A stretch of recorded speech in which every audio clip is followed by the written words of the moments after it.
Marché aux poissons de Tsukiji, 5 heures du matin. C'est là que les plus beaux spécimens de thon sont vendus aux enchères. Le marché se fait entre professionnels, loin des yeux du grand public. Depuis des décennies, le rituel est immuable. Au son de la cloche, les transactions s'engagent, les prix s'affolent. Quelques secondes suffisent aux acheteurs pour faire leur choix. Les pièces les plus exceptionnelles de thon rouge, l'espèce reine, peuvent partir à plus de 100 000 €. Une fois découpé en sushi ou en sashimi, le poisson finira dans les meilleurs restaurants de Tokyo, pour le plus grand plaisir des gastronomes. Le thon rouge, c'est vraiment le meilleur des poissons.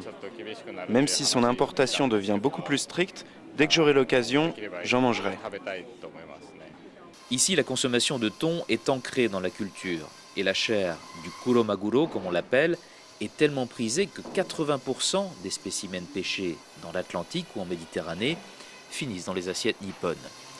Mais après des années de surexploitation et d'épuisement des stocks, les défenseurs de l'environnement tirent la sonnette d'alarme. Selon les scientifiques, le stock de thon en âge de se reproduire ne représente plus que 15% de son niveau d'origine.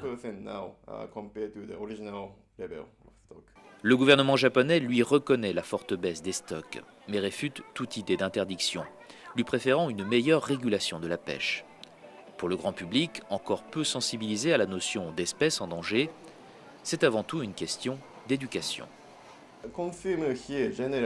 D'une façon générale, le consommateur japonais manque d'informations sur le poisson qu'il mange. Il ignore s'il est menacé ou pas.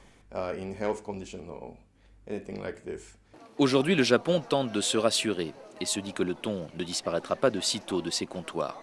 Les stocks de thon rouge congelé s'accumulent et des milliers de tonnes continuent d'être pêchées chaque année dans l'océan Pacifique.